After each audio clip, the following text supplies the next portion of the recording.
cosas que mucha gente se ha puesto mala, entre ellos la mujer de Dimitri Barua, lo siento muchísimo, y más gente que no puede venir hoy. Parece que es un día muy ocupado, pero me encanta que vosotras y vosotros estáis todos aquí. Y yo creo que deberíamos empezar porque sé que todas estáis muy ocupadas, que tenéis muchas cosas que hacer y que esto solo estaba pensado en un desayuno. Y hoy, en vista de las elecciones europeas que tendrán lugar en mayo, queremos pensar y discutir sobre el papel de la mujer en la Unión Europea desde el punto de vista legal y político.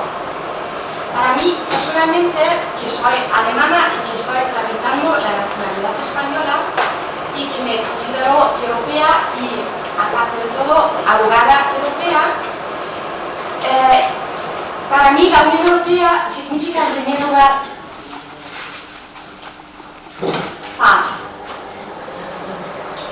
Sin paz no hay democracia y sin democracia no hay prosperidad.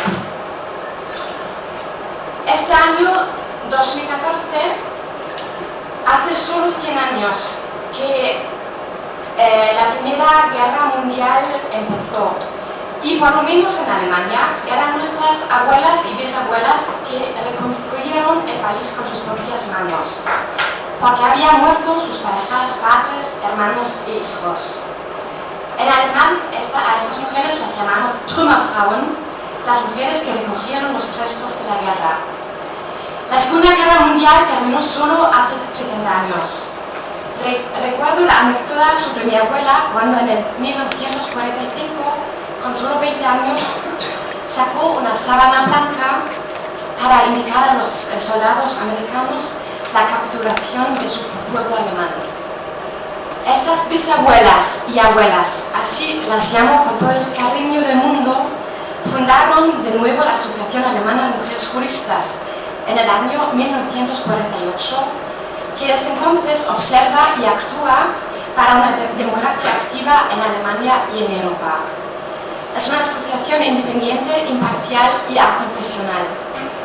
Entre las pioneras de esta asociación destaca una mujer que se llama Elisabeth Selbert, que desde el Consejo Parlamentario Alemán se ocupó de la inclusión del principio de igualdad en la Constitución alemana.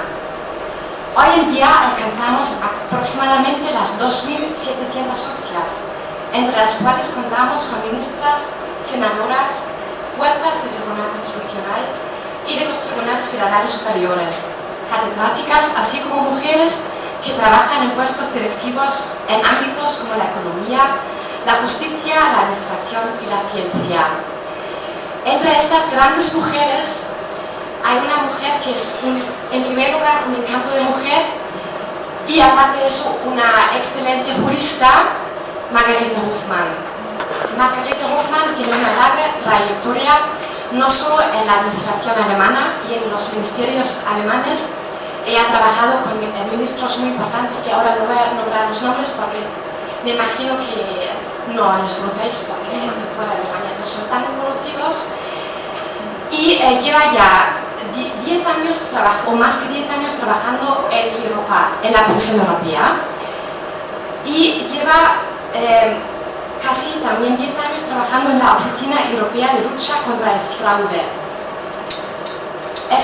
Ahora es directora Policy Director de esta oficina que se llama OLAF y es vicepresidenta de mi asociación en Alemania. Y aparte de ser vicepresidenta de la asociación alemana, también es board member of JULA, que es la Asociación Europea de Mujeres Juristas. Pero antes de darte la palabra a Margarete, quería dar las gracias a todo el mundo que ha hecho posible que hoy, esta mañana, podamos desayunar juntas. Y al principio, en primer lugar, quiero agradecer a la Comisión Europea el gran apoyo que nos han dado, a Joaquín Montero y también a Dimitri. Muchísimas gracias por estar aquí con nosotras. También quería agradecer a Ignacio Sampiero y a Eduard García del Parlamento Europeo su apoyo y muchas gracias a Nora Trat, una empresa de traductores que ha hecho posible que ahora tenemos a tan estupendas traductoras como Clara y Sonia. Muchísimas gracias, Sonia. También quería agradecer a los ponentes que han viajado mucho desde Bruselas y desde Bristol, que hayan venido hasta aquí. Luego os presentará María Jesús al resto de los ponentes. También quería dar las gracias a Nacho, el técnico, y a todas vosotras por haber venido a este desayuno. Y ahora te doy la palabra, Margarita.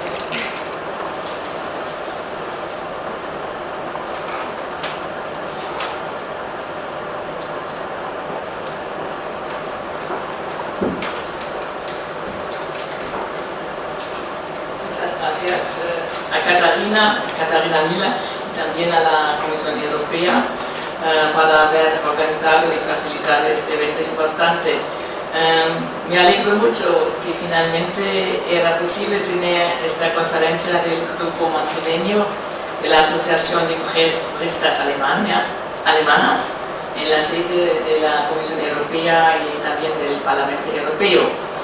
En mi calidad de vicepresidente del DGB, como se dice en alemán, Deutsche Juristinnenbund, es la asociación, como he dicho, de mujeres juristas alemanas, tengo que enfatizar que sobre todo el mérito de Catarina, que todos nosotros y nosotras estamos aquí con intervinientes muy interesantes.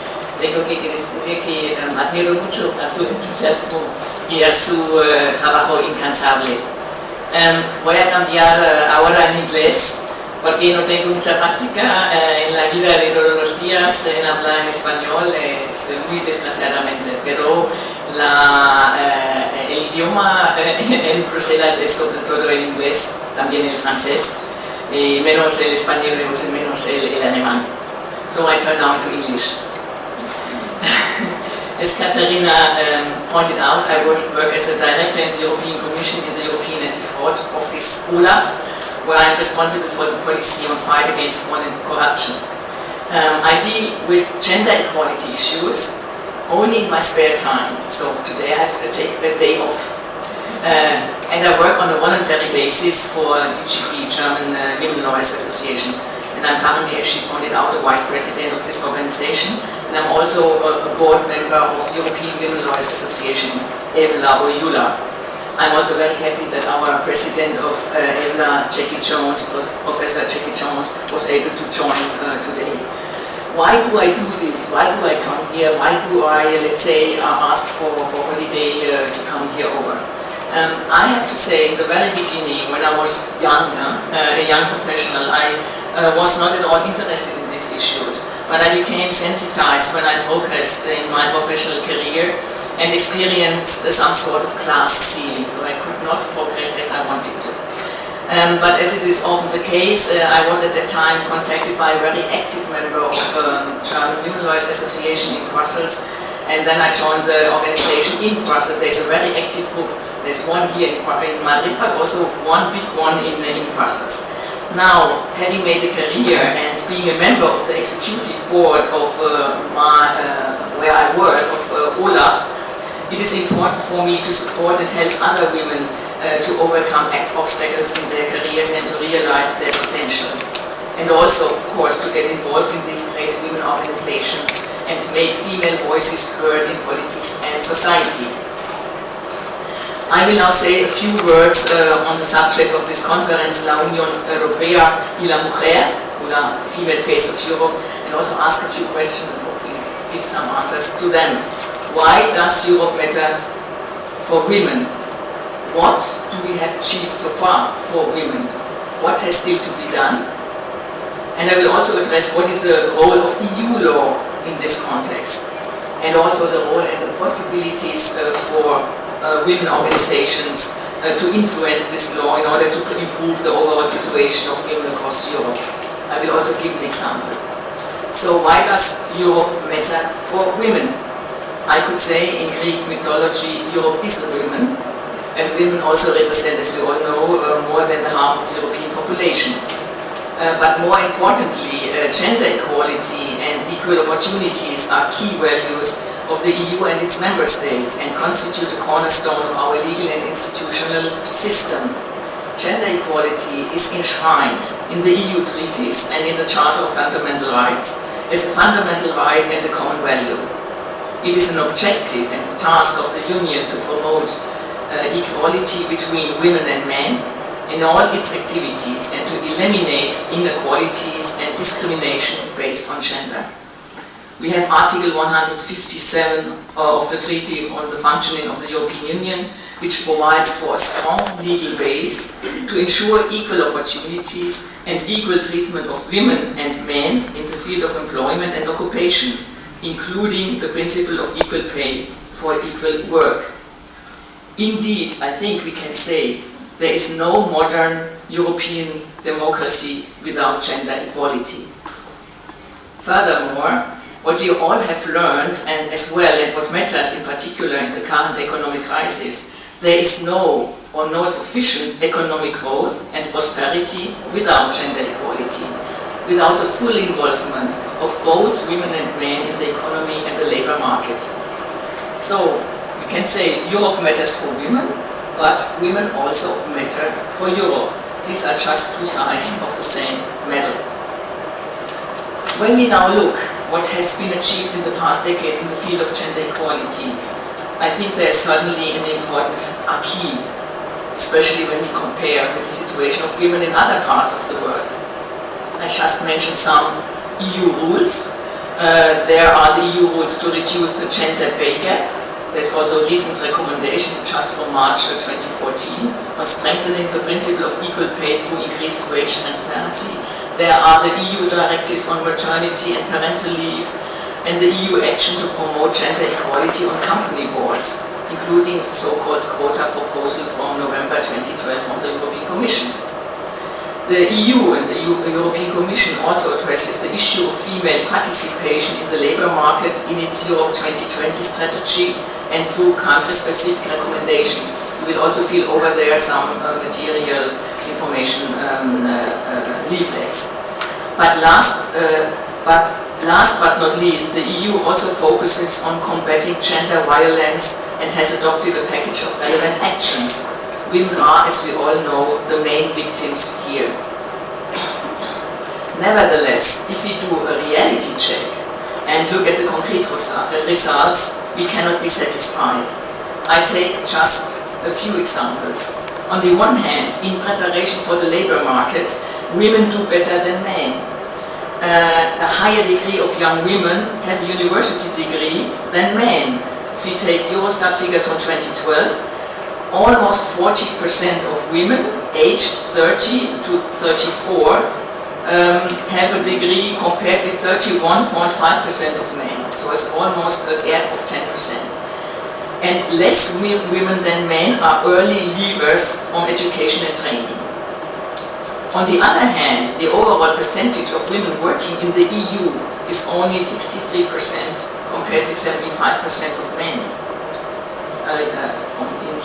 These are figures from 2013. And 32% of women in the EU work part-time against only 8% of men. And this is, of course, consequences for the pay, for the pensions, and so on. So the gender pay gap, as we call it, stagnates indeed, despite all efforts, at 16.4% in the EU overall. In my home country, Germany, it is more than 22%. In Spain, it is a bit higher than the average, 17.8%. Consequently, also women's pensions are much lower than men's, namely by 39% lower. That means women face a higher risk of poverty after retirement. Another point, which is certainly talk about today, women in decision-making or leadership positions in the private and also in the public sector. This topic has been high on the political agenda for some time now at EU level and in the member states. We will certainly hear more about it today. There is some improvement, but progress is slow and by no means satisfactory. The percentage of women on the boards of large listed companies is now, figures date from October 2013, 17.8% on EU average, a gradual but really slow improvement since October 2010.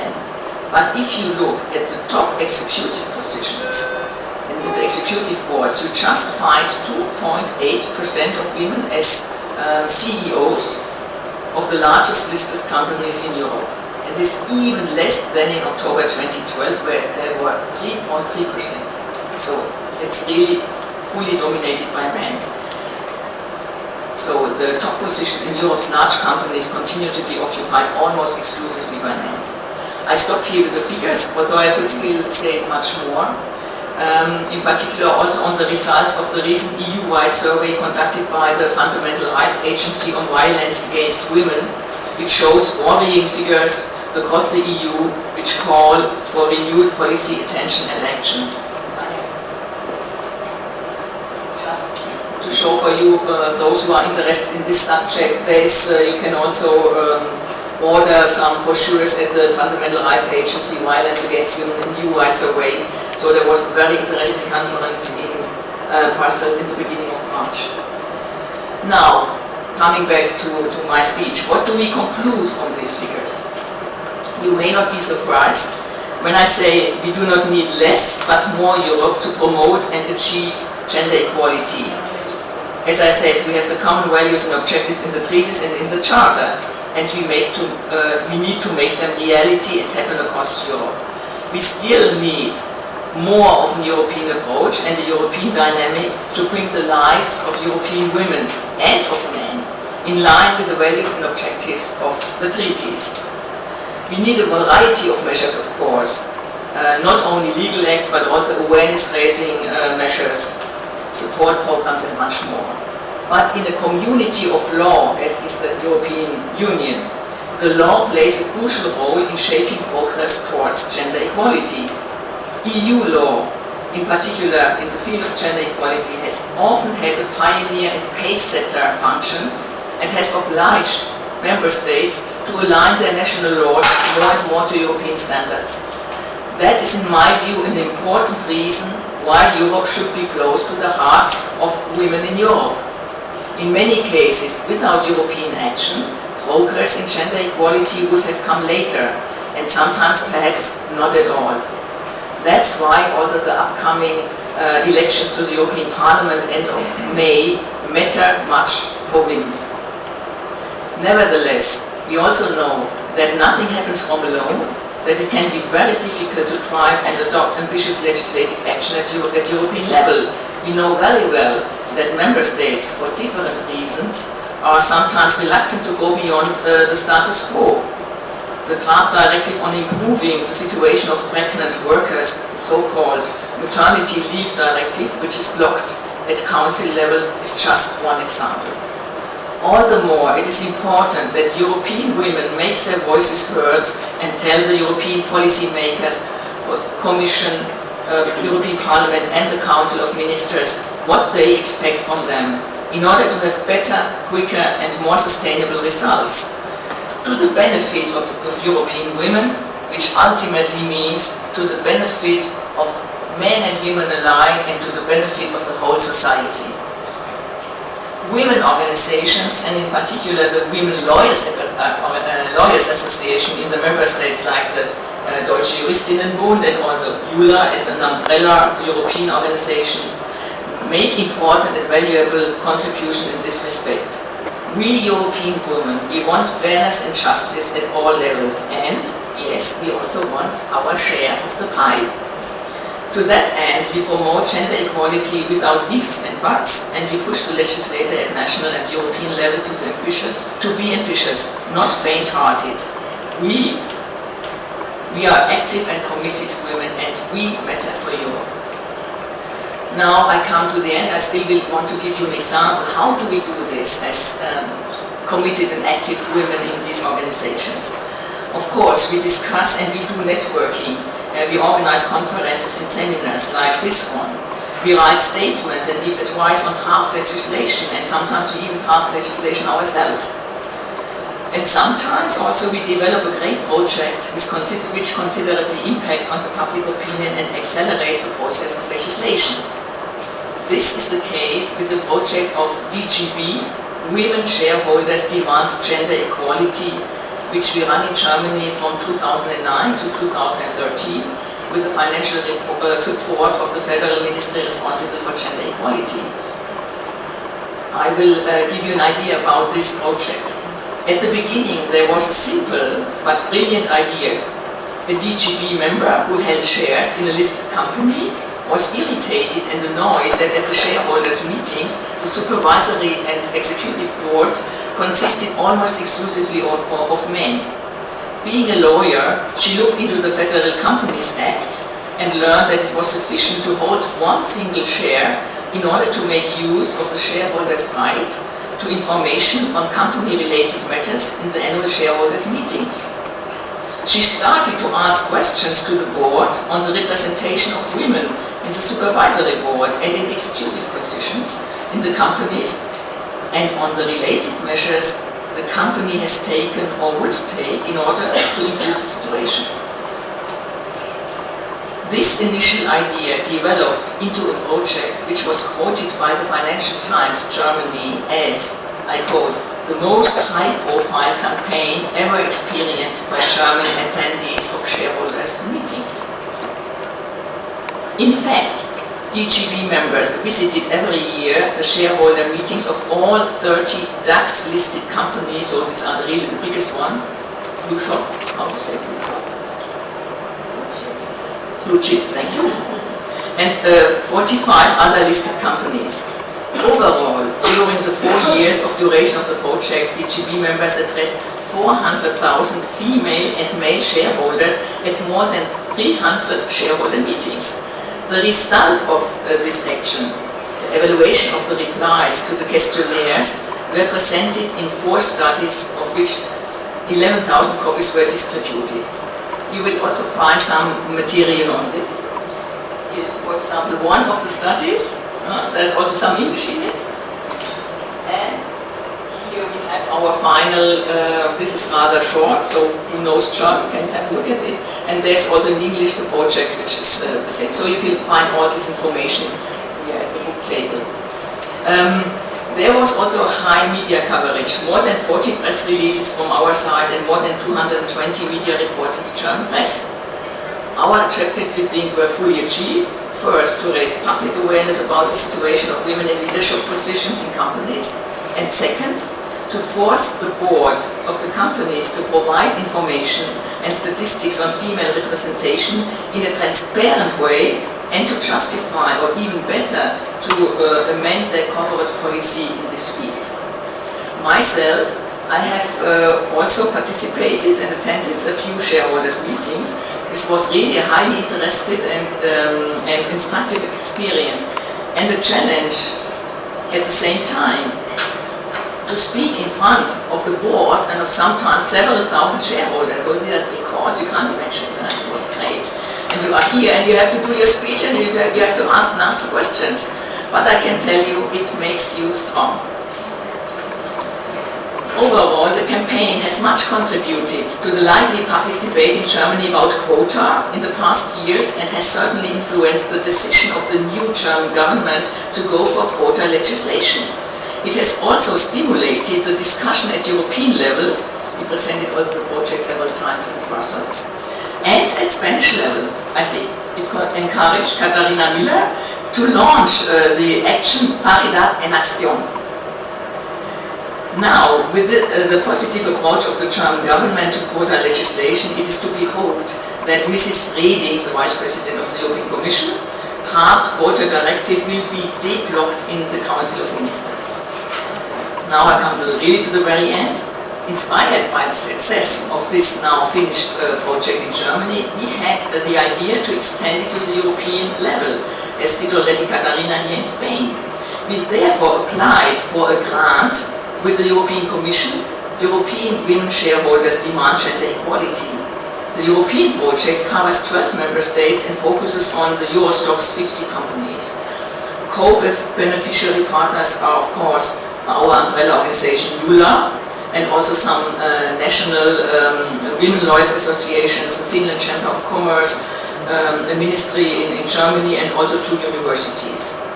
We are sure that the project will contribute to involve to a still greater extent the general European public in the discussions on gender balance in the private sector. An important side effect will also be the strengthening and the greater visibility of Women Lawyers Association in Europe, including ELA. Unfortunately, but this is maybe due to the European Commission, they work not always very quickly. The decision on our application will only be taken in April, as we just learned. So there's still some suspense whether we can go forward with this ambitious project, but we are confident that the decision will be in our favor. I hope very much. Now it's time to come to the end and to let the members of also this interesting panel speak about their individual experiences with the female face of Europe. I thank you for your attention.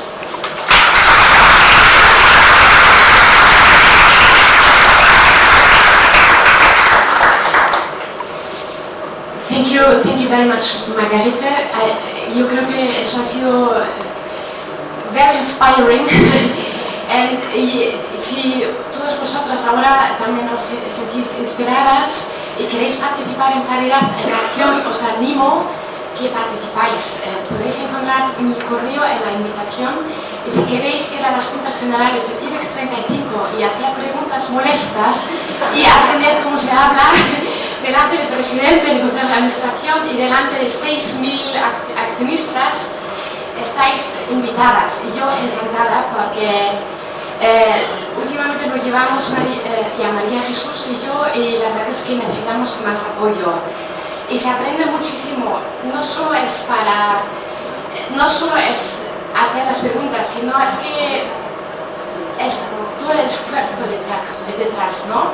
Y también luego que te echen la bronca como el presidente de Técnicas Reunidas.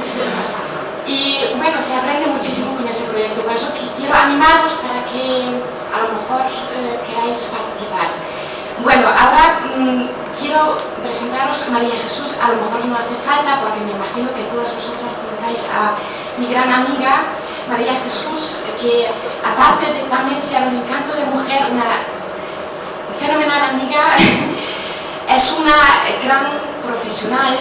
Es socia directora de Emprendelo. Si estáis montando vuestro propio despacho,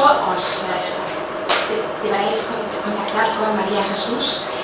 Es una consultora desde la que asesora particularmente a empresas de servicios profesionales, despachos de abogados y asesorías en marketing y comunicación.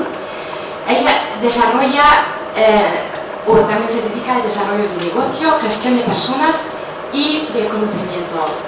Y ahora mismo es la moderadora de nuestra mesa redonda. Muchas gracias, Chusa.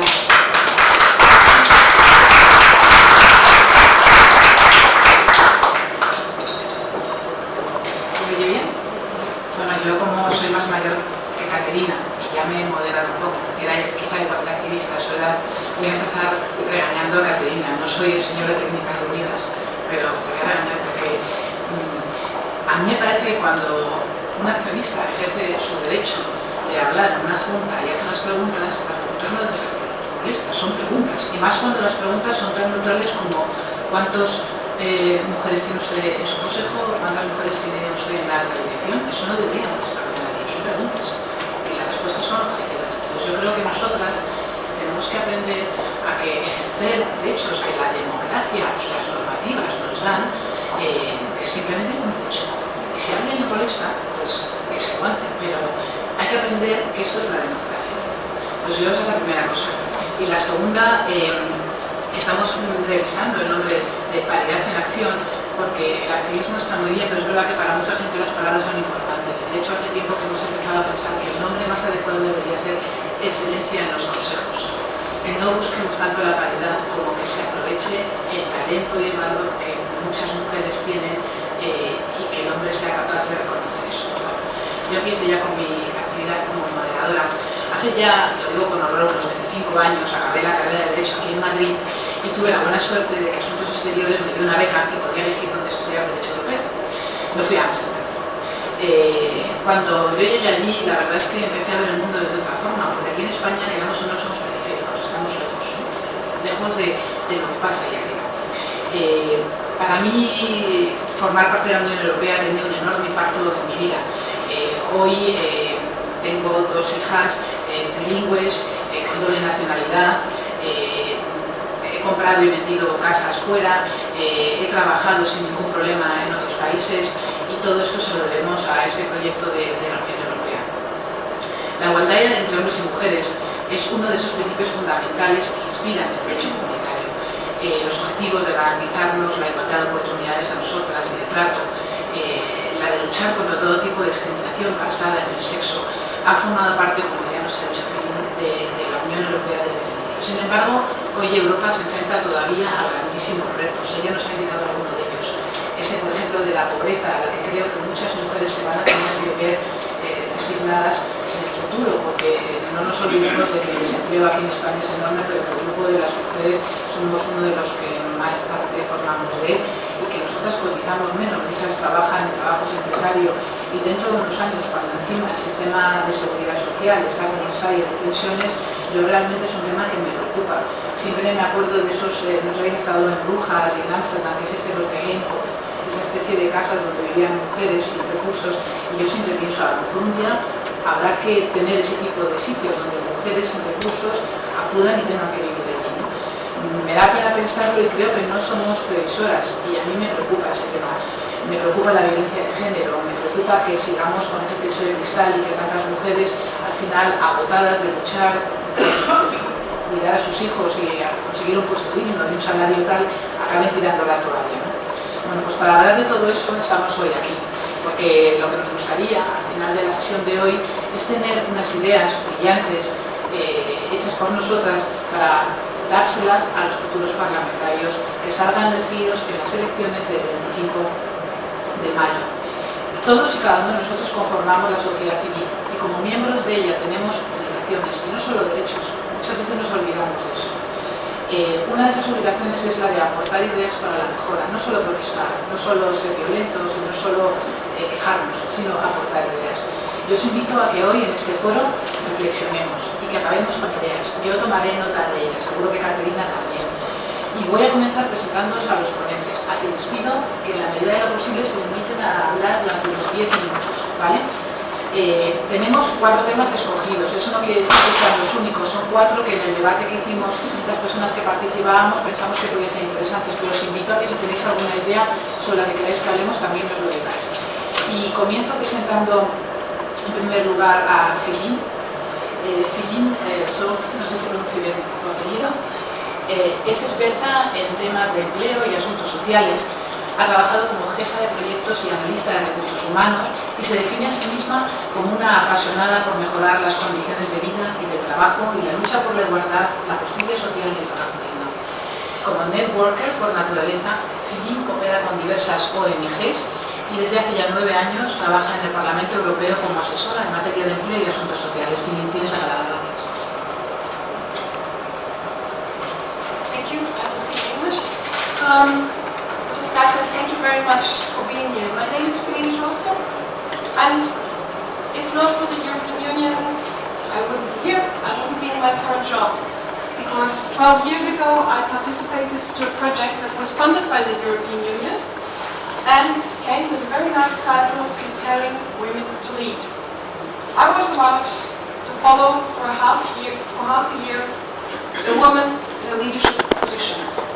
And this has allowed me to link my passion for Europe with the subject of working and living conditions, and it has continuously reminded me of the importance, and I use not the term equality that is very nice and modest, feminism. I work in the European Parliament. My work is to advise MEPs of my political group. We make law. We make rules about how we live and work together in the EU. That is what making law is about in the end. But who is the we? Or why, for me, this underlying feminism is so important? I'll hold them up and I'll pass them around. This is a picture, it's called Spot the Error. Spot the Error. The jobs in European economic and financial policies. So those persons who who were key in managing the crisis. And I have to admit that this picture is not up to date, because today there would be a woman in that place. These are pictures from members of the European Parliament who applied for jobs in the European Commission when somebody in the nomination of the last Commission said, well, yes, we have a very low percentage of women, but they are not so easy to find. So the members of Parliament went out and said, here we are. We are competent, we're ready to do the job.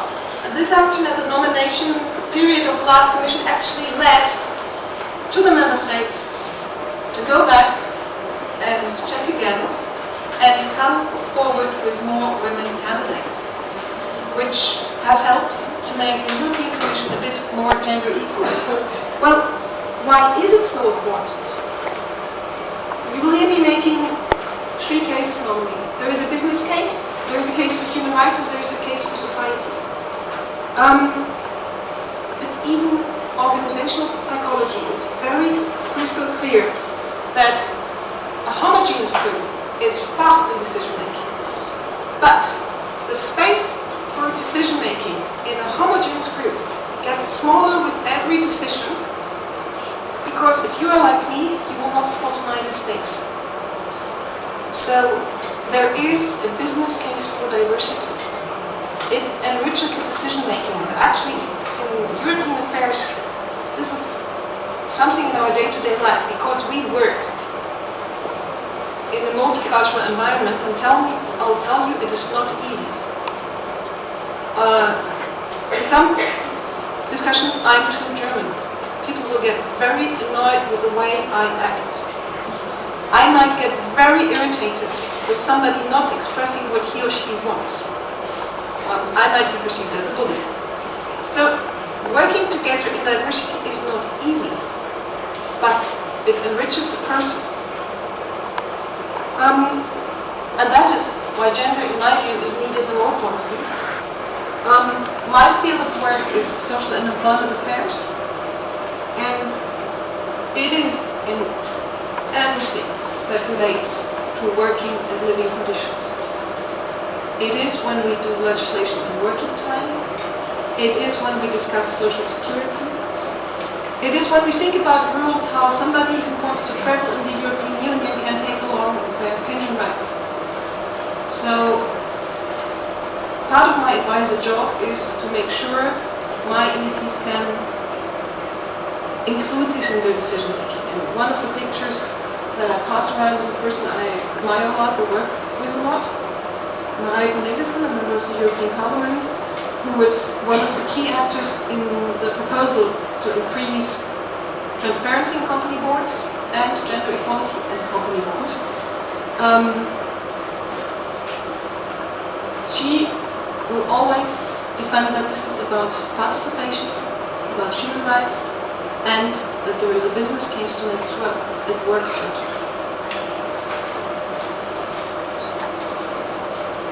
Thank you, Philip.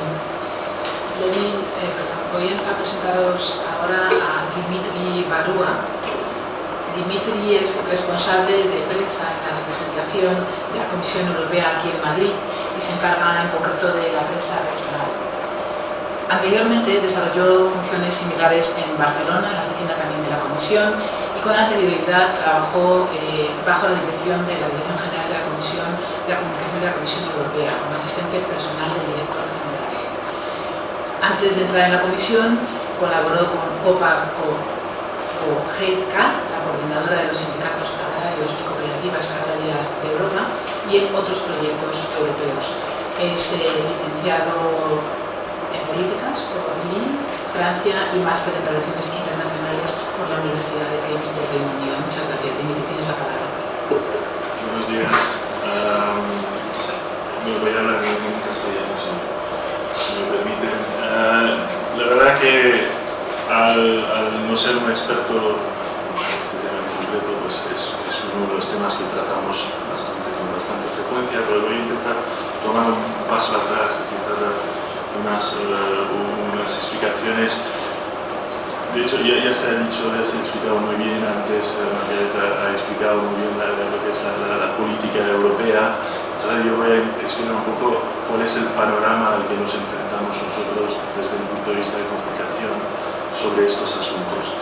He explicado muy bien que esta política europea tiene varias patas, tiene una pata de igualdad, ha hablado de la brecha salarial, no voy a volver a hablar de esto, ha hablado muy bien de la importancia del trabajo que realiza la Comisión Europea y las instituciones europeas en materia de protección, de lucha contra la violencia de género. Hemos visto hace poco un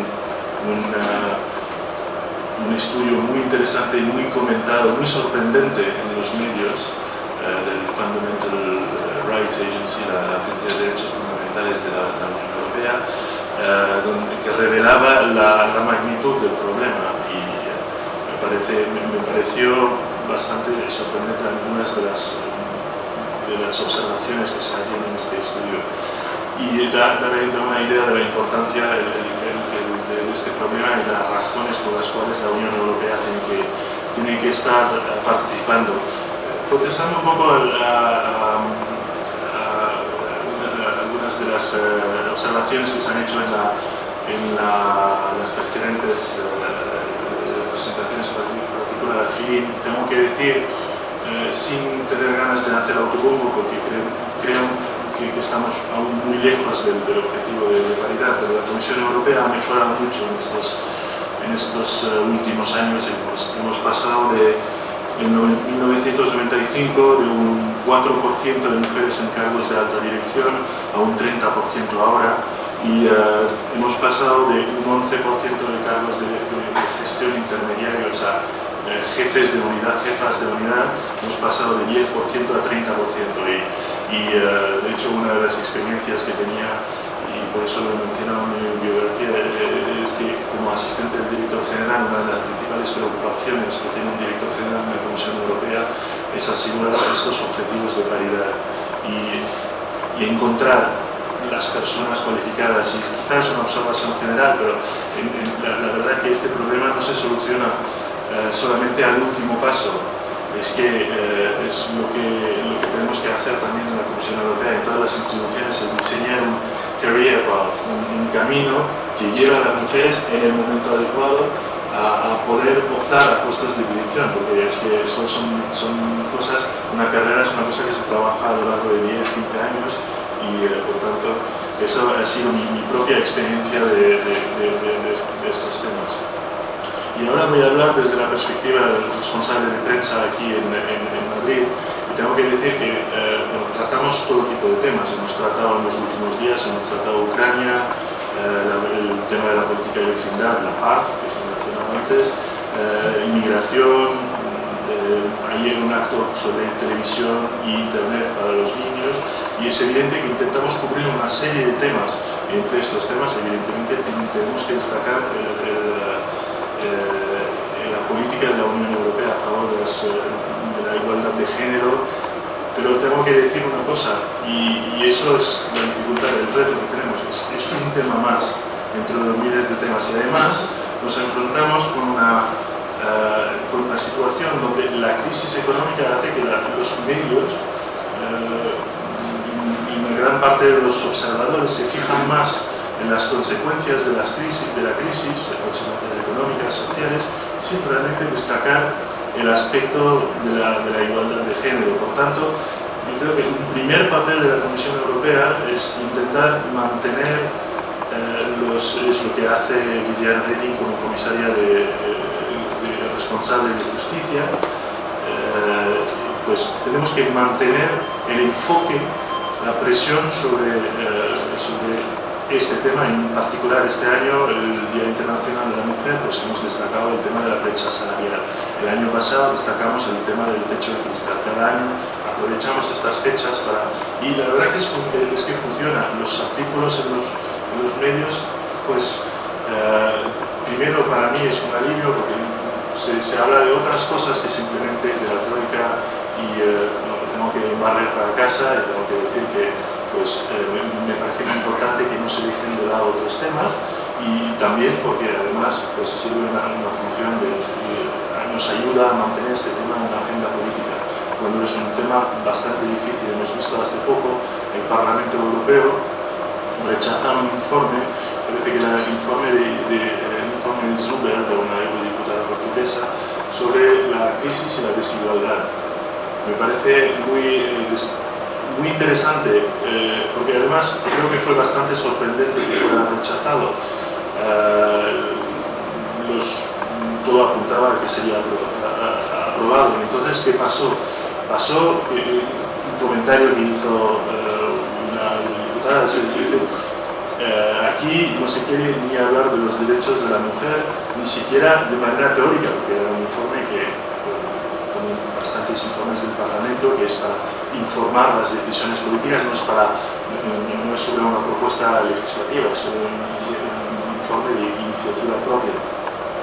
Pero a mí me parece interesante, primero por el tema, que es un tema que quizás se haya dejado de lado, y hemos visto que en los indicadores económicos que hemos inventado para seguir las políticas económicas, pues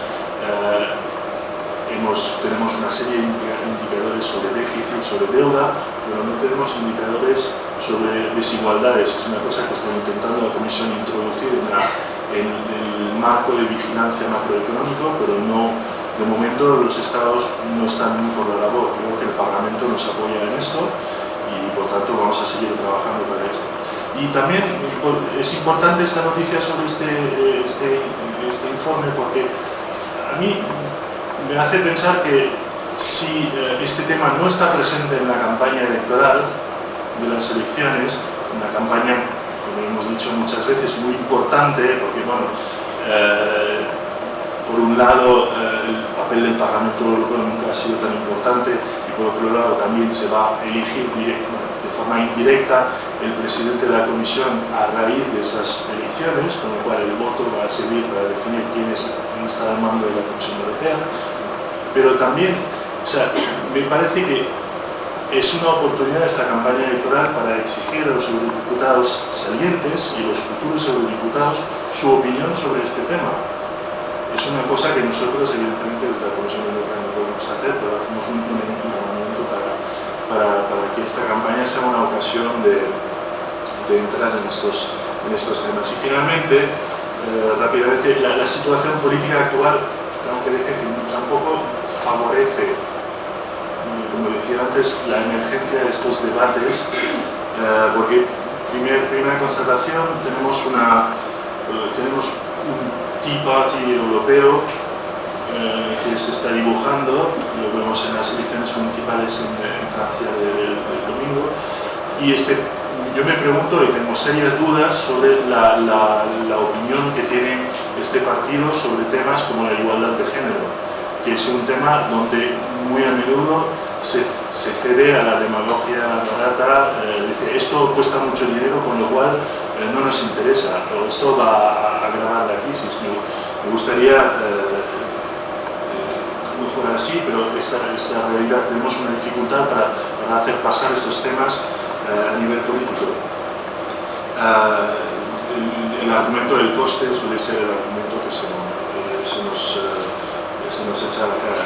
Y por otra parte, las instituciones europeas están víctimas, como todas las instituciones políticas, de un descrédito, y con lo cual, y eso será mi última reflexión, es decir, una manera de recuperar la confianza de los ciudadanos es si podemos tratar los temas que les interesan. Y yo creo que el tema de la igualdad de género es un tema que interesa. Vemos que 9 de cada 10 personas entrevistadas apoyan cuando se le habla de introducir políticas de eliminar el techo de cristal en las grandes empresas. 9 de cada 10 personas en Europa, un sondeo del Eurobarómetro, nos apoyan, con lo cual hay un apoyo muy importante de las personas.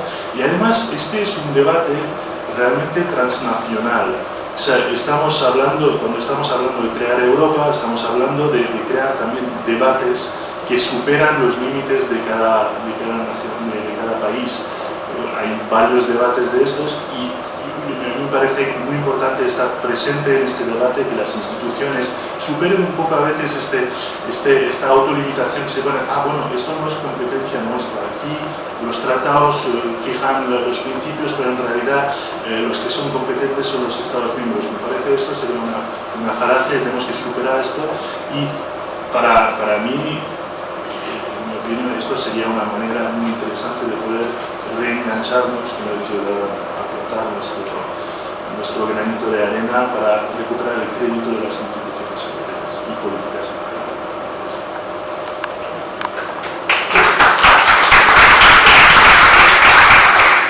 Muchísimas gracias, Dimitri, nos das esperanza. Y vamos con nuestra última ponente, Jackie Jones, que ha venido desde el Reino Unido, agradecemos muchísimo el viaje. Y Jackie es doble licenciada en Ciencias Económicas y en Derecho, además es doctorada en Filosofía y posee el título de Barrister. Jackie actualmente es catedrática en la University West of England, ubicada en Bristol, y es una escritora prolífica, sobre todo en temas de derechos de la mujer, violencia de género e igualdad. Jackie, tienes la palabra. Hola. That's the extent of my Spanish. The last time I was in Madrid, I was 6 years old. It has changed a bit since then. It's only a couple of years ago. I'll try and speak slowly for the translator as well as for the audience. I want to keep you amazed. I've been asked to introduce myself, and I think that it's one of the founding principles, if you like.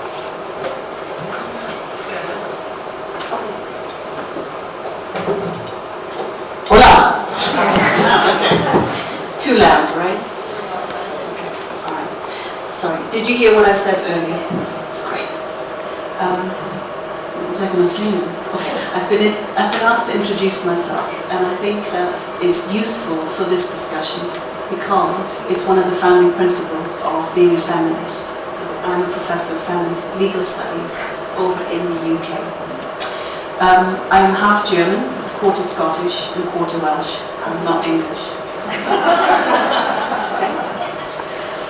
Not nationalistic at all. But it colours how I see the world, and it colours why I'm here and why I do so much on a voluntary basis as well as professionally on the European Union. Half my family was from Germany. I was 14 when the war ended. My father was 9 when the war ended, way back in a small, very poor village, fishing village in Wales. So it's a very contrasting way of people coming together on holiday in Malta, as you do, and fell in love. And I'm one of the results, and my sister is as well. We've travelled the world, and we've travelled in many different parts of the world, and I've lived in France, in Belgium, in Germany of course, in Scotland, very cold, Wales, London, America as well. So talking about the Western world, at least I've got quite a good handle on that. Why am I telling you this? Because you can't get those few minutes back in your life now. It's because everything we do is coloured by our own perception and our experiences. And I'm sitting in front of you today having experienced nearly all of my life gender inequality and also some very nasty racist comments for being German and Welsh as well in England. So racism has many different facets to it. It isn't just about the colour of our skin. It is also about our socio-economic background, etc. Now, I've risen to the steady heights of being a professor of law. It took 20 years, and part of that journey is because I was a woman, that it took so long. But now, when I look at students, and I've been teaching for more than 20 years, I ask them a very simple question: what kind of world do you want to live in? And there are many different answers that come back. But certainly when it comes to both men and women from this generation, they want gender equality, and they see it as a given that it actually has already happened. Now we're here today, of course, to say, well, yeah, yes, but no, but yes. And we're going to be talking later, discussing about what we can do about doing some more about it. The other thing that I do is that I have a lot of voluntary actions that I undertake, just like Margareta and Katarina, and quite a lot of all of the women probably in this room. I'm currently delighted to be president of European Women Lawyers Association, but I'm also chair of Wales Assembly of Women, which is a tiny, tiny NGO back in Wales. And the reason that I mention that straight up before introducing what EULA is all about, and also announcing something very exciting for Spain, is that when it comes to gender equity, as I prefer to call it rather than gender equality, because those phrases have been tainted quite a lot now. When it comes to gender equity, we take it from the very top, if you like, from lawmaking, international treaties, EU directives, policies, strategies, to national laws and policies, right down to the individual in a small village, regardless of who they are. So it has to be joined up, lawmaking, policy making, and that's what I try and do, both in terms of my day job and the voluntary work that I do. So I've just come back from the United Nations, the Commission on the Status of Women, which meets in March of every year in New York for 2 weeks to discuss women's issues. Wow, fantastic. But it's much more than that. It's human issues, human rights issues for the world, because it doesn't matter what gender you are, it affects human beings. So now a little bit about European Women Lawyers Association. European Women Lawyers Association is a fantastic, of course I've always said that, organisation that has members in nearly all of the member states, but also further in Iceland, for example. Our last president was from Iceland, and Switzerland, and other parts as well, and we're expanding all the time. And what we try and do is campaign on particular issues to do with women's gender equality on a European basis, but we also have side events like we did 2 weeks ago at the United Nations Commission on the Status of Women, where we gave a platform for younger women to talk about what decent work means to them and what being in employment or what the future looks like for them. Because really it is a lot about the younger generation now, because I'm getting old. But I've also, and I'm sorry, I've forgot to thank everyone for inviting me. I do apologize. I have a tendency to do that. Thank you very much for the invitation. I'm very delighted to be here after 40-something years. Katarina has a wonderful announcement, and I actually think it should be you who's making this announcement. There is a new organisation that is just being constituted, in which Maria is a founding member as well as Katarina, and it is called Ibero-American. What she said. Yes? Okay. So it's the equivalent of the European Women Lawyers Association in Spain. And it's just being founded, and founding members are here, as well as Mercedes Mol and Carmen Quintan, thank you, who's the director of the Equality Commission of Congreso de Diputados, and Maria, and that's Vice President of the University of Castilla. Yeah. Is that correct? I'm very sorry. I introduced a boyfriend once and I forgot his name, so this has nothing to do with Spanishness, so I do apologize. And I do try not to. So I'm very excited that this association now is being constituted and up and running, and I think it'll do great things. And we need it, more and more associations like it. So without further ado, I'm going to stop here because we're going to have a bit more of a discussion about certain topics, and I also prefer to have interaction with the audience as well. Thank you very much.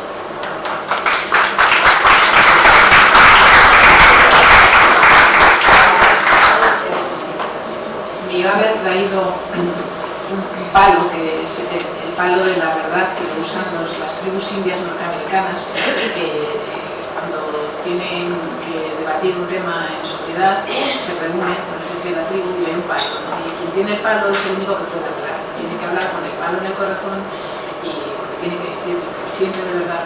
Y aunque yo no tenga palo, imaginaros que lo tengo. Entonces lo que quiero decir es que seamos moderadas, yo voy a moderar, pero seamos moderadas, no hablemos demasiado rato ninguna, si intentemos ser breves, rápidas y hablemos con el palo en el corazón. Si alguien no quiere que luego se tome nota y traspase de este cuarto lo que dice, pues que lo diga, que no pasa nada, pero os invito a ser sinceros. Os voy a leer los temas para que hayamos pensado que podrían centrar el debate. El primero tiene un poco que ver con Dimitri y está muy bien que lo tengamos aquí, porque uno de los problemas que ha tenido tradicionalmente las instituciones europeas ha sido el de la comunicación, es decir, se hacen muchas cosas, pero los ciudadanos parece que no nos enteramos, ¿no? Y el problema es que si no hablan de ti, si no saben lo que hacen, pues parece que no haces nada, ¿no? Entonces, en el tema de las mujeres creemos que esto pasa, ¿no? Que nos ha estado explicando Margarita la cantidad de cosas que se han hecho y sin embargo yo creo que somos un poco ignorantes, ¿no? Qué paradoja, ¿no? ¿Por qué ocurre eso? El segundo tema del que queríamos hablar es el problema de los estándares. Sabéis que la Unión Europea, el porcentaje de pequeñas y medianas empresas es enorme, 90 y pico % al final, hay poquitas empresas grandes, ¿no? Cuando se ponen estándares de exigencia de igualdad, de presencia de mujeres, etc., ¿qué ocurre con la pequeña y la mediana empresa? ¿Puede cumplirlos? ¿Son esos estándares, deben ser los mismos para todas las empresas? Esa es una segunda pregunta que teníamos. La tercera tiene que ver con los países. No es lo mismo Finlandia que España, o sí debe ser lo mismo. ¿Se nos puede exigir los mismos estándares a todos los países europeos? Y la última pregunta la hemos tratado aquí, ya nadie de las mismas que estamos en la mesa, es este problema de qué ocurre con las mujeres que no están trabajando hoy en día y que son un enorme grupo. ¿Qué va a ocurrir en el futuro? ¿Qué va a pasar con las mujeres que pueden caer en la pobreza y pueden vivir en situaciones marginales? ¿Está Europa preveyendo soluciones para evitar esa situación? Bueno, yo os cedo la palabra, me vais levantando si queréis la mano.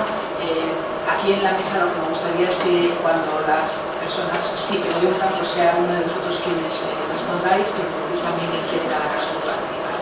Adelante.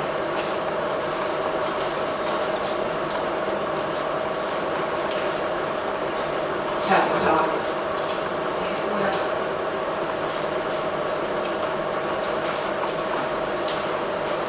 Buenos días. Yo quería comentar y preguntar al mismo tiempo a Dimitri, porque la imagen que hemos visto de quienes tienen el poder en las empresas europeas podría ser la misma imagen si se viera quién tiene el poder en los medios europeos. Entonces, creo que lo que está pasando es que los medios europeos, o por lo menos los medios españoles, la mayoría de los medios de comunicación, están en manos de hombres a los que no interesan los temas de género. Y eso es lo que creo que está haciendo que muchos de estos temas no pasen en la medida en que tendrían que pasar a la ciudadanía. Interesan a las revistas femeninas, como la que yo dirijo, pero no interesan al resto de los medios. Y quería saber qué podéis hacer desde la revista. Bueno, mi propia experiencia es un ámbito ligeramente diferente, pero relacionada. Estuve en Barcelona en la sede de la Comisión Nacional de Mercados la sede que estaba sobre el regulador de comunicaciones, ¿no? Y un ámbito como aquel fue muy sorprendente ver la cantidad de hombres de más de 40 años y la cantidad de mujeres muy pequeña, o sea, de jóvenes de 30 años, con lo cual, desde luego, se supone que no eran directivas. Eso es un problema que conocemos, pero sin duda, y yo creo que tiene toda la razón de decir que el panorama de medios es así. Hace poco pues, hemos dado un premio El Salvador de Madariaga al periodismo. Lamento decir que los tres ganadores son tres hombres, no es que, bueno, el año pasado ganó Ana Bosch, una está excelente y la proporción es siempre de una mujer para tres hombres, y la composición del jurado eran todos periodistas excelentes, directivos de medios, pues es lo mismo. Es verdad, es una realidad. Lo que podemos hacer desde la Comisión Europea, yo creo que es hacer lo que hace Didier Reyni. A nivel de comunicación tenemos que centrarnos, no dispersarnos, centrarnos en pocos aspectos. No podemos tratar todos los temas a la vez y coger un tema y darle a la tecla. Primero porque sabemos, tenemos el apoyo de los ciudadanos, como he dicho antes. Los sondeos demuestran que aunque los directivos de las empresas no son, las empresas de comunicación no son sensibles al tema, los ciudadanos sí lo son. Yo creo que, pues, si se mira ahora, si se hace un sondeo sobre la popularidad individual de la Comisión Europea, ya sé que no está muy bien visto esto, porque se representa que la Comisión Europea es un organismo colegial, pero el grado de conocimiento de lo que propone Didier Reyni es bastante más alto que el grado de conocimiento de otros comisarios. Y esto para mí significa que tenemos que seguir en esta vía, seguir con el tema de las Women on Boards, que es un tema muy importante, que está bloqueado, y seguir también con el tema de la igualdad de género. Y no importa que nos digan que no es competencia nuestra o que este tema es un problema que va a complicar las cosas, complicar la salida de la crisis. Tenemos que seguir con este empeño. Y es esto, no desviarnos de la trayectoria que nos hemos marcado. Evidentemente esta comisión se acaba ahora, vamos a ver, pero espero que la futura comisión tenga aún más presencia de mujeres que la actual y que seguiremos luchando para esos temas.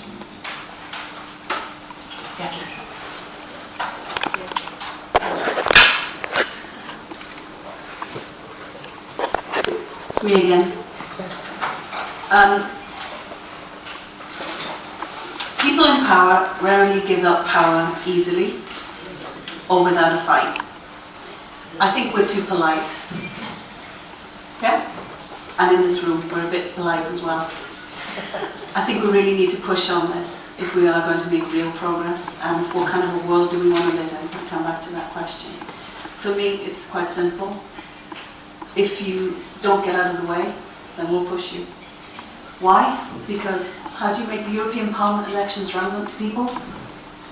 You get people elected and in campaigns and nominated who make a difference and who make a difference, a real difference, and who reflect the society that we live in. It's a very simple process. But you have to push people out of the way, unfortunately, because they're not going to give way. Example of, I don't know the circumstances of this that you were talking about, Dimitri, but 40-year-old executives, men, 30-year-old young women, come on. It's pretty simple, isn't it? That's a simple picture.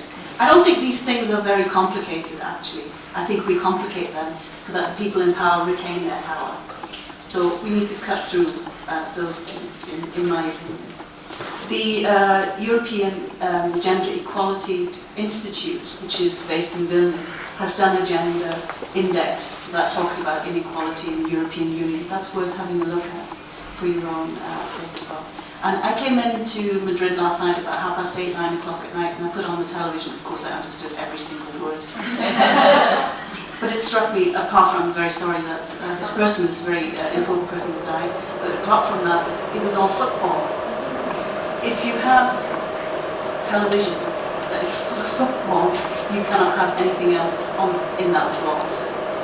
And I actually think that's a serious point, that we do have to change the dynamics of that. How do you do it? You push people out of the way, you stop being polite. In my opinion.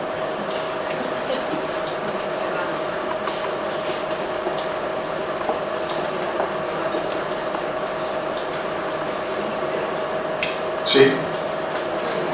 Bueno, quizás la intervención enlaza un poco con lo que acaba de decir Jackie Jones. Aportó mi visión respecto de lo que es una vida en diversidad.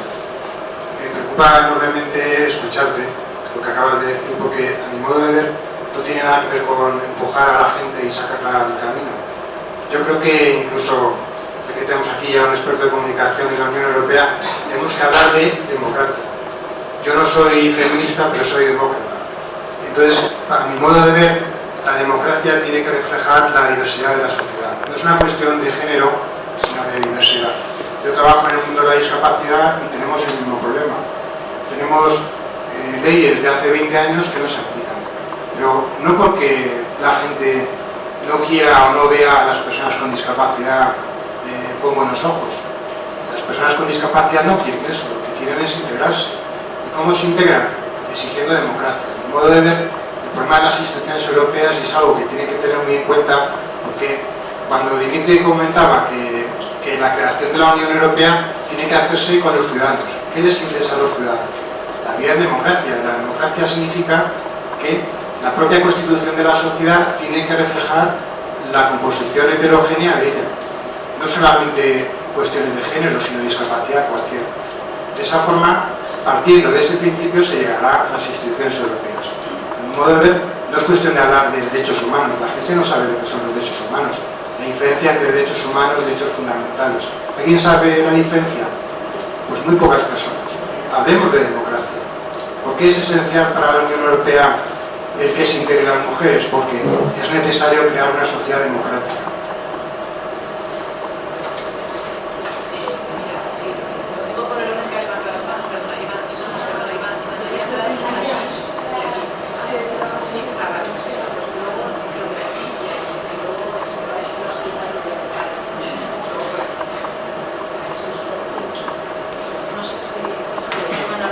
No sé si va a responder alguien de la mesa antes o no. Pues entonces quería hacer algún comentario respecto a lo que nos ha comentado inicialmente Dimitri, y lo siento, eres el único hombre, pero de todas formas es el que me ha llamado más la atención en la contribución, en los comentarios, porque dice que Gender Diversity es un tema más entre muchos otros. Además se habla de que la campaña europea es la ocasión para expresar la opinión sobre este asunto. A mí me sorprende que se siga hablando de que es un tema más entre muchos otros, cuando es un tema que afecta a más del 50% de la población del mundo. Si eso no es un tema top on the agenda, que me expliquen cuál es un tema top on the agenda. Además, se habla de coste. ¿Cuál sería el coste de que todos los ciudadanos del mundo fuesen con un ojo tapado permanentemente? Es decir, utilizando solo la mitad de sus recursos como ser humano, de sus capacidades. Yo creo que habría graves problemas, porque perdemos la perspectiva cuando nos tapamos un ojo. Luego, cuando solamente habla la mitad de la población con una forma determinada, digo biológicamente, ya de pensar y de reaccionar, estamos perdiendo la perspectiva. Entonces yo creo que es un lujo que la sociedad no se puede permitir, estar permanentemente con un ojo tapado y además limitar la contribución de más de la mitad de la población del mundo. Era este el comentario, y por si Dimitri o alguien quiere hablar algo respecto al topo de agenda. Gracias. Puedo hacer un comentario breve. Primero, me gusta un poco provocar, con lo cual quizá, pero yo creo que yo estoy convencido que tengo razón, que este tema está compitiendo demasiado, le está costando demasiado entrar.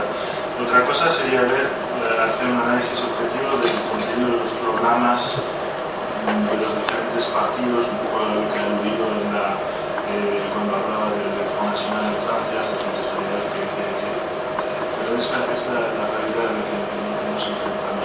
Y la otra cosa es la obstinación que podamos tener con un tema. Yo creo que hay políticos más o menos obstinados, hay políticos que ponen un tema y bueno, es un poco un balón globo sonda, funciona o no funciona, pero hay otros políticos que tienen más determinación. Yo creo que otra vez no quiero hacer cantar las romanzas de Vivian Redding, pero al menos tiene una cosa, que es cabezuda y ha sido capaz, donde muchos no hubieran sido capaces de, por ejemplo, poner un fin al roaming report, el tema del roaming extranjero, pues cosas que son prácticos a los que nos enfrentamos. Con lo cual, no hay más remedio que seguir dando esas teclas, pero hay que escoger bien las batallas. Yo creo que hemos escogido bien estos temas porque confío que, si no en este Parlamento, en el siguiente vamos a conseguir, en particular el tema de las cuotas y muchos de los temas que hay que hacer. Let me come in right here. I have some good news and some bad news. Let me start with the bad news. The likelihood that the next Commission President, the next Parliament President, and the next President of Council will be men is 99%. The two most likely candidates for the Commission President are men. The more likely presidents, the more likely candidates for the Parliament Presidents are men. And as far as I know, same for Council. So, no change upcoming summer in terms of who is in the top. The good news is, and I side with Jackie on what she said about the uncomfortable space. I've experienced this uncomfortable space in two areas. One in democracy and the other one in gender. If you get so powerful that it gets uncomfortable, you will encounter resistance. And I think it's a good sign that in gender we start to feel this resistance. It's a sign that we're on the good track, and I'll tell you where I experienced it as well, where I perceive it as even more frustrating. In what affects you explain very much the financial crisis. The EU, as of the last years, assumed more competences. At the moment, there was a moment where this got unpleasant for heads of states and heads of government. That actually they had to respect that there was a democratic actor, the European Parliament, that together with the European Commission was interfering with their power. Now the reaction to that was, excuse me to say it so bluntly, unpleasant. Because what all of a sudden happened was that the financial crisis, the reaction to it, was managed outside the democratic space. You might not have noticed, but the parliamentarians of the European Parliament face a lot of attacks from citizens saying, you made a mess of it. And actually it's pretty embarrassing because the parliamentarians can only respond, we were not allowed to legislate. The power was taken out of our hands and given to what we call intergovernmental bodies. So that was actually heads of states sitting together behind closed doors. And for me the parallel is, there is an uncomfortable space, and you'll encounter resistance when you hit it. And in the democratic space, we're still fighting for it. We're still fighting to have the democratic structure make the decisions. I think in gender equality, we also have to keep pushing. We're on a good track. Viviane Reding has made gender one of her top subjects. Even the draft directive on women in boards made actors and company boards so nervous. There was a lot of things going on. All of a sudden, there were attacks in the German Deutsche Telekom. Well, all of a sudden you had a woman very high up. All of a sudden you will find a lot of CEOs who have assistants who are frantically seeking for candidates for the board. And on the other side you find very smart women who set up databases with the support of Viviane Reding saying, well, if you're in search for a competent woman, here we have over 2,000 names. Take them.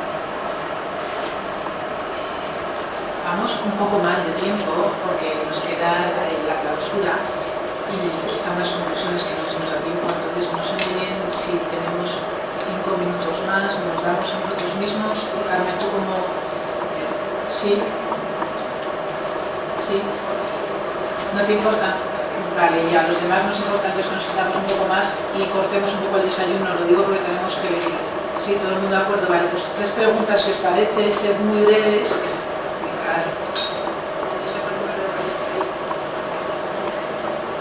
Hola, buenos días. Bueno, lo primero agradecer este espacio. Mi nombre es Delfina Mivimpani, con lo cual es un poco extraño, así que voy a ser súper breve, que es hija de italianos con nombre suizo, con lo cual os podéis imaginar el esquema. Bien, yo soy socióloga, llevo 15 años trabajando en temas de género, 15 no, me he hecho un poco más grande, 10. y soy sexóloga. Entonces, mi reflexión es esta. Primero, decía Marcela Lagarde que hay 3 pactos: de las mujeres con nosotras mismas, de las mujeres con las otras hermanas y las mujeres con las instituciones. Ustedes son las instituciones, tienen que saber pactar con nosotras también, ¿no? Por otro lado, en este sentido, yo he trabajado, por ejemplo, desde los movimientos sociales con ONGs de mujeres, pero también, por ejemplo, en la Oficina de Derechos Humanos, y los derechos de las mujeres son derechos humanos. Bueno, esta ahora reflexionaré. Ha salido, me ha gustado mucho que salga el tema de nombrar al menos mínimamente el feminismo, ¿no? Otra cosa es que luego seamos estrategas y no queramos usarlos en espacios porque no nos conviene. Perfecto, pero busquemos en la RAE la definición de feminismo, ¿no? Que es igualdad de oportunidades entre hombres y mujeres.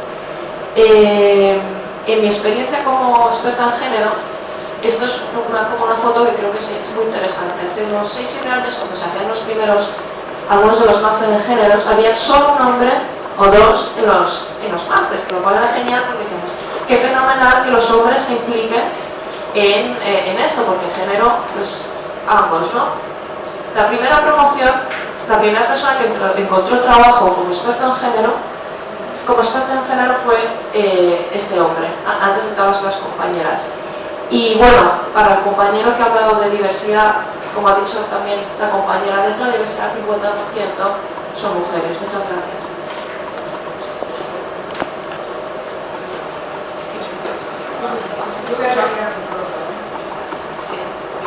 Hola, ¿se me escucha? Muchas gracias. Primero agradecerles la conferencia, la posibilidad de darnos su tiempo y su experiencia. Yo quería plantear 3 cuestiones muy básicas. Una con respecto al concepto que hemos tratado del techo de cristal, y hacer una crítica que, aunque no comparto, sé que es una de las más evidentes que reciben, y preguntarles cómo se van a enfrentar a ella.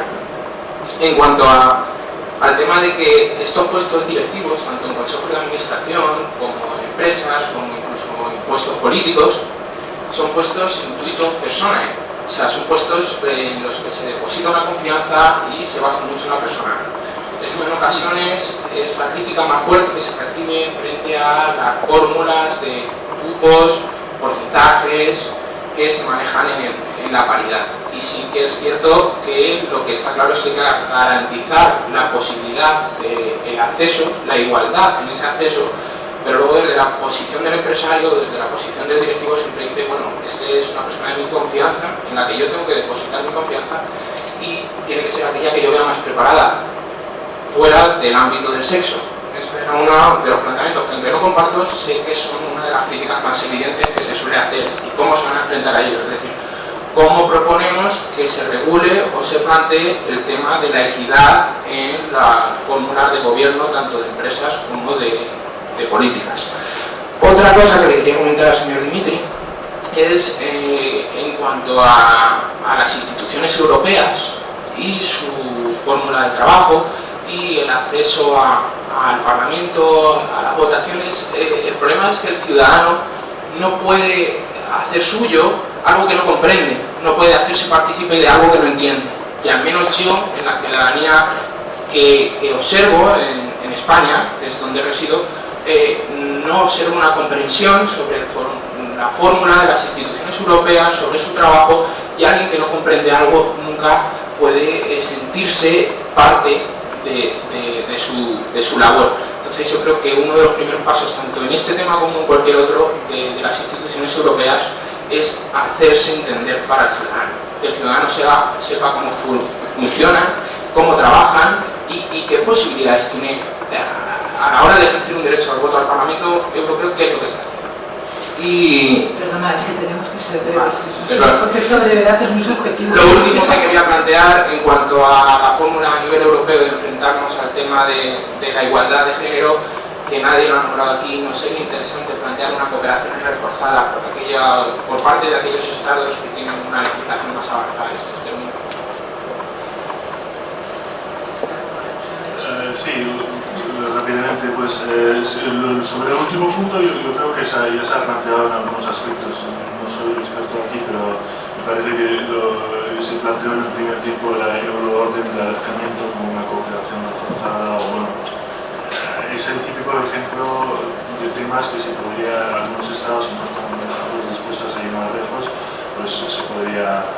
debería poner en marcha. Por suerte, pues tenemos un europeo, o sea, una directiva. Sobre el tema de explicar Europa, por cierto, es verdad que podríamos hablar de educación, podríamos hablar de cómo el sistema educativo español y otro el mío no explican lo suficiente sobre cuando uno sale del sistema francés, sabe perfectamente cómo va la Constitución, pero no tiene ni idea de cómo funciona la Unión Europea. Vale. Pero yo creo que también tenemos que darnos cuenta que cuando va la plataforma antidesahucios al Parlamento Europeo, cuando se habla de igualdad de género, pues todo el mundo entiende perfectamente de qué está haciendo el Parlamento Europeo.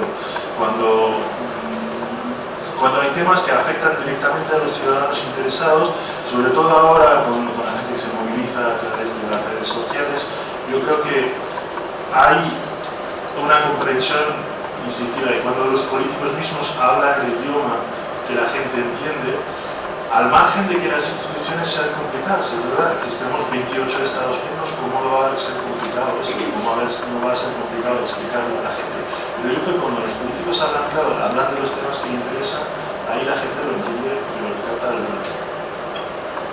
Sintiéndolo muchísimo por las personas que no han tenido oportunidad de participar, vamos a dar clausurada la sesión y va a intervenir ahora Carmen Pérez. Sí, bueno, cuando hemos planeado organizar un evento ya habíamos pensado en que el tiempo va a ser muy corto.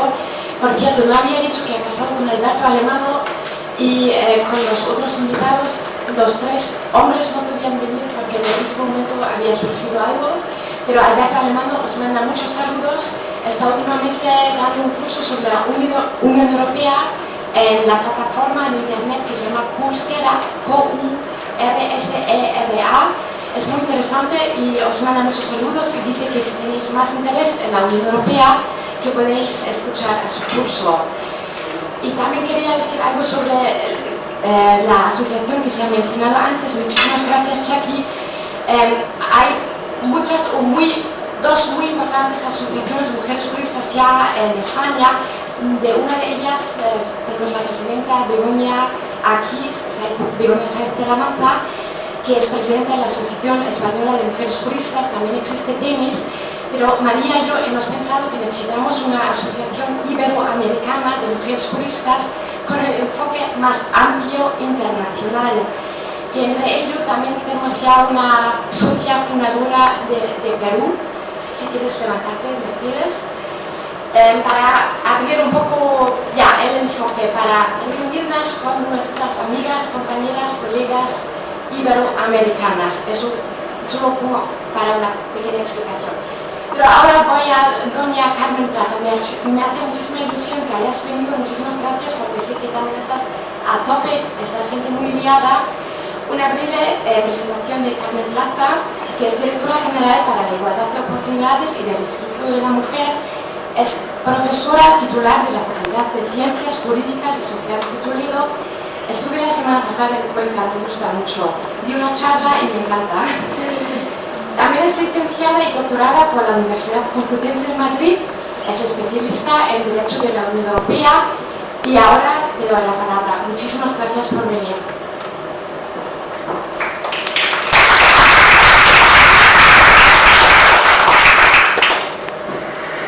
Buenos días a todas y a algún todo también. En primer lugar, quiero agradecer a la Asociación Alemana de Mujeres Juristas y a Jóvenes Abogadas en Movimiento la invitación para participar de este espacio de reflexión, de diálogo, de intercambio de opiniones y un foro que ha permitido, me hubiese gustado poder llegar antes, pero no ha sido posible, pero por lo que he visto el programa, analizar la muy importante contribución de las distintas instituciones europeas desde su fundación a lo que es la vida de los ciudadanos y ciudadanas de Europa, a lo que es en especial los derechos de la mujer. Y lo digo como convencida europeísta que he sido, llevo 20 años estudiando y siguiendo el proceso de integración europea. Las contribuciones de la Constitución de la Unión Europea han sido absolutamente decisiva para armonizar y lograr un nivel mínimo en lo que son derechos de las mujeres y, en fin, creo que es muy importante que todas lo conozcamos y todas lo reconozcamos, que todas las personas, las mujeres y hombres, lo conozcamos y lo reconozcamos. Y además, bueno, es un placer estar, por supuesto, en esta sede, que siempre es una casa con las puertas abiertas y un placer venir a ella. Hoy día creo que seguramente se ha hecho, pero no puedo menos que, bueno, pues que hacer un pequeño tributo a la persona que fue el primer presidente de la democracia, a la persona que lideró el camino de la dictadura, a la democracia que estamos disfrutando a todos, a la persona que lideró un gobierno, el primer gobierno demócrata en nuestro país, que logró importantes logros en lo que son los derechos de las mujeres españolas. El proceso de conquista de los derechos había empezado antes, en el 75, con la supresión de no sé cómo describirla, pero tremenda licencia humanitar con la reforma del Código Civil. Sabéis que no podíamos hacer nada, ni abrir una cuenta, ni podíamos trabajar sin permiso del padre o del marido, ni cobrar el salario siquiera, hasta muy recientemente. Es que la historia de la democracia española es muy reciente y los logros han sido muy rápidos. Y quiero rendir ese homenaje a un gobierno, el primer gobierno de la democracia, que hizo modificaciones sustanciales también en el Código Civil, precisamente para equiparar los derechos de mujeres y hombres en el seno del matrimonio, entre otras cuestiones. En fin, todos y todas vamos a echar de menos la figura de Ana Profesora.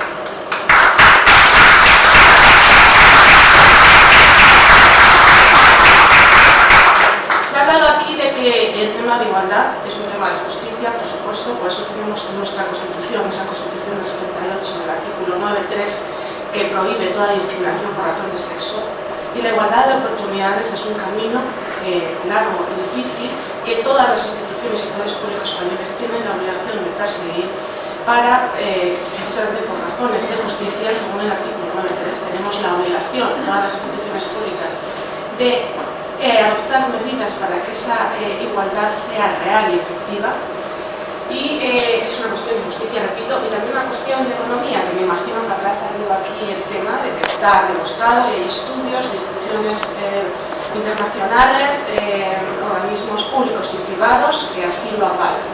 El hecho de que la igualdad de género y también la diversidad es bien gestionada, es en beneficio de toda la sociedad desde todos los puntos de vista, desde el punto de calidad democrática, desde el punto de vista de justicia, desde el punto de vista económico. A pesar de los logros, bueno, me he olvidado de un tema muy importante, es precisamente el gobierno de Adolfo Suárez quien nos abre la puerta a poder integrarnos en la Unión Europea.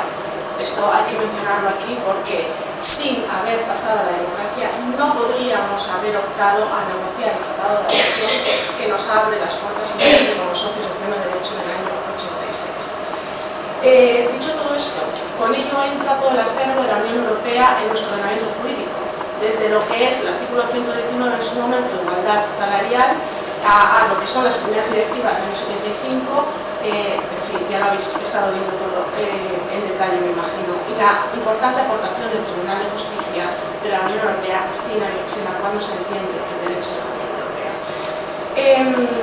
Son muchos los logros a nivel europeo, a nivel nacional, como digo, en España muy rápidos han sido esos logros. Y hay hitos muy importantes, por mencionar uno de los últimos, pues la Ley Orgánica de 2007, igualdad de trato y igualdad de oportunidades entre mujeres y hombres. Pero no obstante, evidentemente, se ha puesto de manifiesto aquí que quedan muchos retos, muchas dificultades, muchos reductos muy notables de desigualdad. Uno de ellos, quizá el más dramático, el más terrible, es la violencia de género, por supuesto. El más dramático, el más terrible, el más intolerable. Todos son intolerables, pero ese es el más terrible. Y es fruto, en parte, de esa desigualdad que subyace en todas las instancias, en todos los ámbitos de nuestra vida. Por supuesto, pasando a otros ámbitos ya, en el ámbito de la igualdad, en lo que es el acceso, la permanencia y las condiciones en el empleo, la brecha salarial es sangrante. En Europa, todavía los últimos datos que manejo Eurostat están en torno al 16,3, la media. España está siempre rondando la media. Es un tema persistente, complejo, que desde los primeros convenios de la Organización Internacional del Trabajo, el convenio 100, después la normativa europea, ahí sigue siendo un problema importante. Tenéis el folleto de la Unión Europea ahí sobre brecha salarial, con los datos a veces incomprensibles. Yo no entiendo los datos del Eurostat, no entiendo cómo Italia tiene una brecha salarial tan chiquita. Mirad los datos de Italia y cómo, por ejemplo, pues, Suecia tiene mucho más que España. Bueno, hay factores que sí que alcanzo a entender, pero es difícil de comprender para los ciudadanos y las ciudadanas, en fin, que no estamos familiarizados con lo que son las cuestiones y los recovecos de la estadística. Y luego está, se ha hablado aquí, el tema de la participación de las mujeres en lo que son los ámbitos de poder de la economía, el tema de las mujeres en los consejos de administración. Bien, como digo, no quiero dejar de rendir de reconocer las muy importantes aportaciones del derecho de la Unión Europea a nuestro ordenamiento. Una de las últimas fue que, porque hemos ido limpiando el ordenamiento de discriminaciones, pero es que persisten y hay que estar muy atentos a las discriminaciones indirectas. Una de las últimas fue la discriminación indirecta en el caso del empleo a tiempo parcial, que es Tribunal de Justicia de la Unión Europea ha venido trabajando y dictando sentencias en esto, pero en España, durante toda nuestra historia, hasta recientemente, ha habido discriminación indirecta. Precisamente de las mujeres, porque el 75% de los contratos a tiempo parcial son de mujeres y teníamos muchas menos prestaciones en proporción por razón de ese trabajo a tiempo parcial.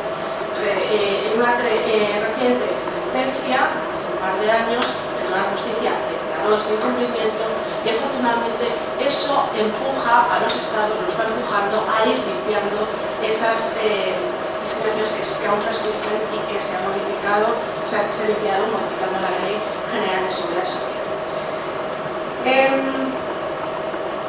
Deciros que, bueno, ¿qué se puede hacer? Pues a nivel europeo ya lo habéis visto. A nivel español estamos impulsando distintas iniciativas. Voy a mencionar solo algunas de ellas. Se aprobó recientemente el Plan Estratégico de Igualdad de Oportunidades el 7 de marzo, donde uno de los ámbitos importantes es la lucha contra la violencia contra la mujer, que está desarrollada en la estrategia nacional. Otro ámbito muy importante es la igualdad en el empleo, que se va a trabajar desde diversos frentes. Se están tomando ya medidas, por ejemplo, la discriminación salarial directa e indirecta está prohibida por los organismos internacionales, tratados internacionales, el derecho de la Unión Europea, directivas y nuestro derecho nacional, Estatuto de los Trabajadores, etc. Pero, evidentemente, hay que vigilar el cumplimiento de esa normativa. Para ello se ha hecho un convenio para reforzar el sistema de seguimiento de la aplicación de la normativa de igualdad de trato entre el Ministerio de Empleo y Seguridad Social y el Ministerio de Seguridad, Servicios Sociales e Igualdad, donde colaboramos de forma muy estrecha en la Dirección General de Igualdad de Oportunidades con la Inspección de Trabajo. Pero además hay que incentivar, porque vamos a recordar que en nuestro ordenamiento las empresas de más de 250 trabajadores tienen la obligación de tener planes de igualdad, pero el 90% de nuestro tejido económico son pymes. Los planes de igualdad son un instrumento muy importante que sirve para avanzar en distintos ámbitos: lucha contra la brecha salarial, presencia de mujeres en puestos de toma de decisión, conciliación, etc. Pero ¿qué pasa con las pymes? Pues para las pymes estamos desarrollando un servicio de asistencia técnico para implantar, hacer diagnósticos en los que quieran, implantar medidas de igualdad o planes de igualdad en esas pymes. Y también hay una línea de subvenciones precisamente para ayudar a las pymes a implantar esos planes de igualdad como forma, como mecanismo, como instrumento para ir avanzando y reduciendo esas brechas en el ámbito laboral. Además, estamos diseñando una herramienta de diagnóstico, de autodiagnóstico de brecha salarial, porque es un fenómeno muy complejo que vamos a poner a disposición de las empresas. Además, estamos haciendo un índice sintético para intentar medir y entender mejor el fenómeno de la brecha salarial de cara a mejorar las políticas públicas de lucha contra la brecha salarial. Y estamos haciendo sensibilización contra la brecha salarial. En materia de lo que es presencia de mujeres en puestos de responsabilidad, también se está trabajando en diversos frentes. Recientemente, bueno, sabéis que la Ley Orgánica de Igualdad establece una recomendación en el artículo 75 precisamente para avanzar en este ámbito. Los avances han sido muy modestos, bueno, han sido bastante escasos, de hecho. Se avanzó desde el año 2006 un 4% hasta el año 2012 un 11%, por debajo de la media europea. Recientemente se han firmado acuerdos con más de 31 empresas, muchas de ellas del IBEX, con medidas muy concretas precisamente para impulsar medidas precisas en lo que es en los procesos de selección, en los procesos de formación, en los procesos que de alguna forma conducen a los puestos de toma de decisión en todos los niveles de la empresa, bueno, pues se acelere el proceso de presencia de mujeres. ¿Y por qué esta fórmula? Porque consideramos que está muy bien que estén en los consejos de administración, pero además consideramos que es muy importante trabajar en todos los eslabones, porque si no llegan a los comités de dirección, y en los comités de dirección hay menos mujeres todavía que los consejos de administración, al menos en España, es muy difícil que lleguen de forma suficientemente fluida a los consejos de administración. Si no trabajamos los puestos intermedios, también de toma de decisión, llegar directamente a los comités de dirección siempre puede resultar complicado, en fin, y es más comprensivo, por así decirlo, trabajar todos los niveles de toma de decisión. Son 31 empresas las que lo han firmado en la primera convocatoria, y ya hay muchas más que han manifestado su voluntad de firmarlo. No me quiero extender más porque yo creo que ya nos hemos excedido en el tiempo. Simplemente agradecer vuestra atención, agradecer de nuevo a las asociaciones que han tomado esta iniciativa, a los ponentes que han participado en ella y a la sede del Parlamento que nos ha acogido, a todas las personas que nos han acogido. Muchas gracias.